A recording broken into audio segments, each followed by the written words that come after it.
Hi guys, welcome to another installment of my mini tutorial series, and in this tutorial I want to show you how to make one of my absolute favorite bales, the recessed bale. I love it because it's just so neat and tidy looking. So to begin with, you need 4 base wires which are going to be bent apart, and those 2 wires on either side will then be the starting point for our recessed bale. So I'm bending these out like shown, and once that's done, we are using our weaving wire to wrap around each base wire once. Again, there's little insets on the side there that will help you to see what the weave looks like that we're doing. So we're wrapping around each base wire once on the way down. So wrap around and then move down to the next one, wrap once and then move down to the next one, and so on, and then you do the last one, and then on the way back up we are wrapping 2 wires at the same time. So we go in between one set of wires and we capture 2 wires at the same time and then step it up, and then that's the pattern, and we're going to repeat this until we have got roughly about 1/2 centimeter, so just enough to bind those wires together. So I always use my pliers to push the weaves together because it makes it look a lot neater and tidier. So just keep doing this until you've got enough of a weave.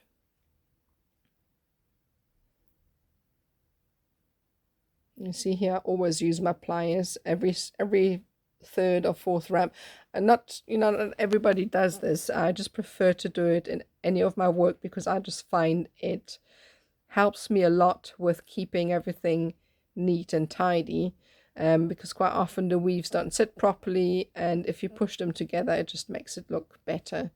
So that's what it looks like. So these are just attached, so it's roughly about just 1/2 centimeter or so of this weave, if that.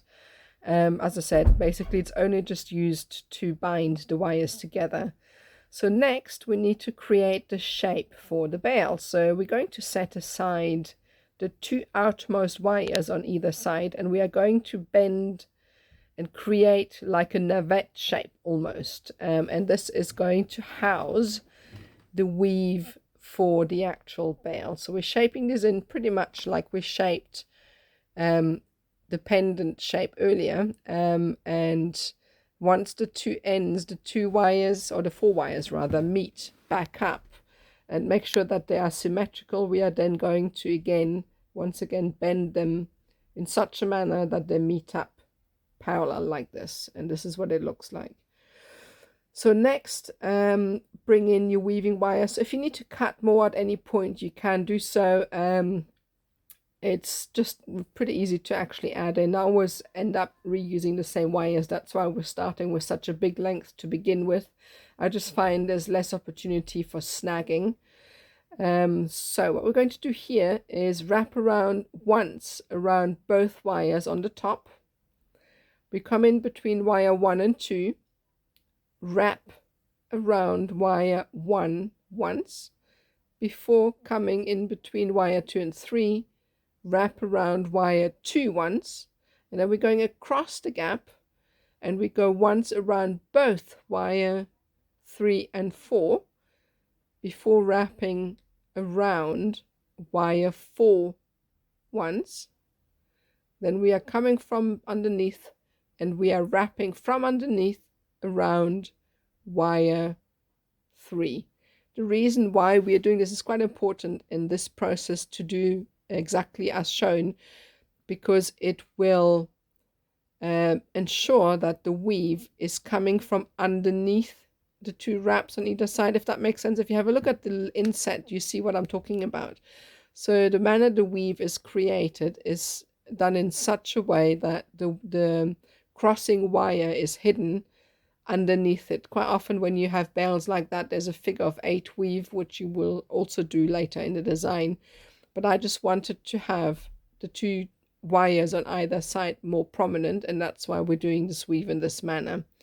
So you just repeat and you keep crisscrossing. Obviously ensure that you are working as neatly as possible, and then just repeat as necessary.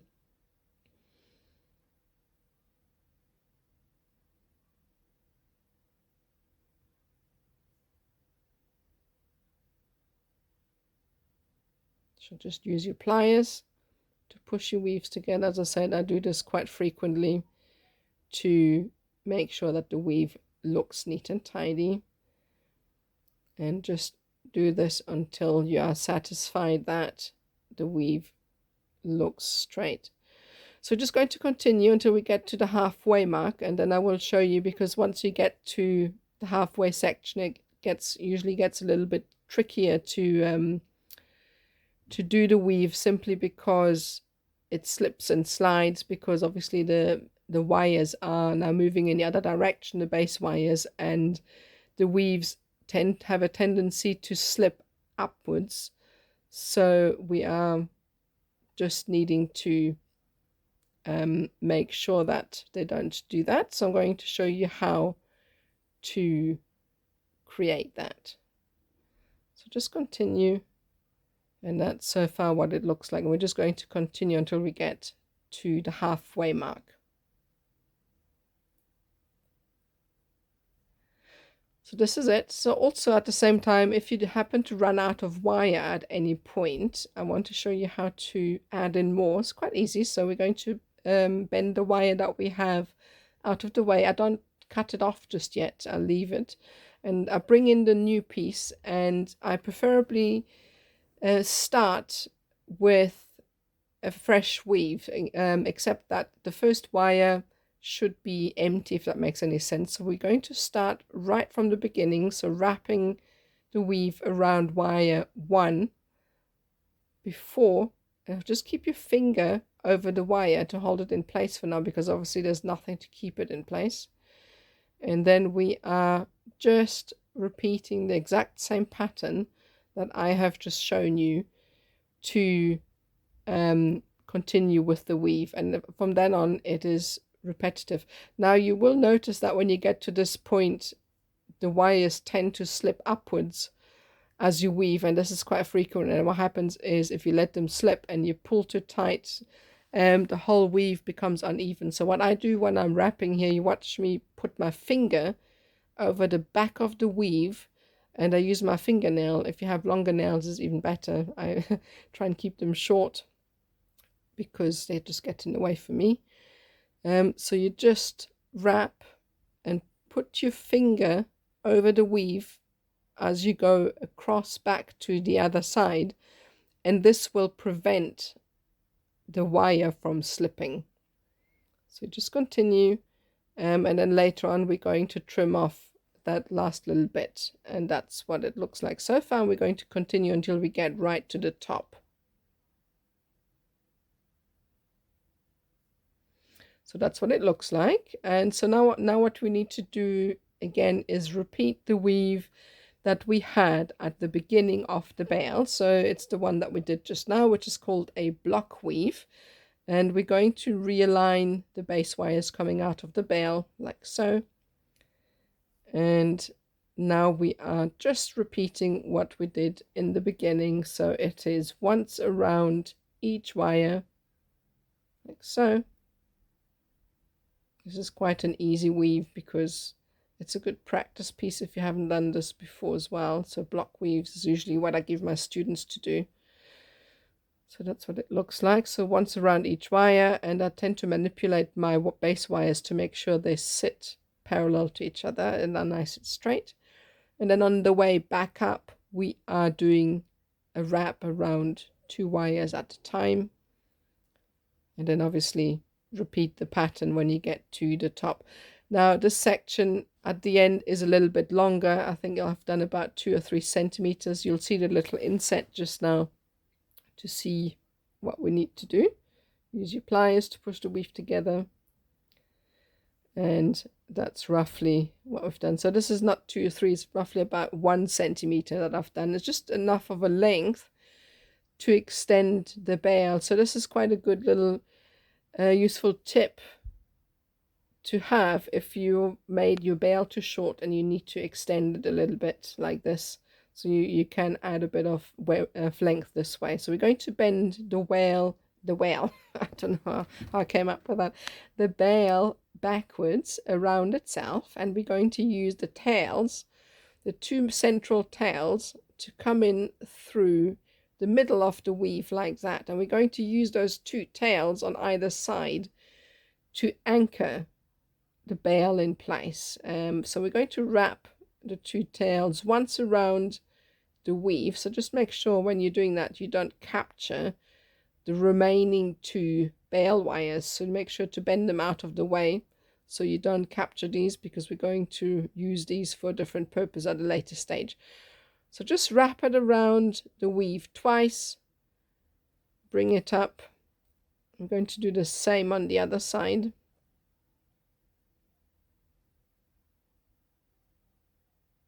So it's always a little bit fiddly at this stage. So see what I was saying about not wrapping it around the base wires, which is what I've done here. So that's why I'm mentioning it. So just undo it if that's happened and bring the wire back in, and now it's only wrapped around the frame. And that's what it's supposed to look like from the back. And we're going to do exactly the same on the other side. So you don't need to wrap it more than once or twice, and that is enough to keep the bail in place. Just make sure when you're cutting the wires off, they are neatly hidden away out of sight so they don't snag on anything. And that's how you make a recessed bail. So I hope you enjoyed this. Don't forget to subscribe. Pop by on my Facebook, Instagram, or TikTok for more of my antics. And visit our little community, which is called Wire Wrap and Jewelry Artists Worldwide. We're a fun little community with lots of little projects and inspiration going. So come and join us. And that's it. See you soon.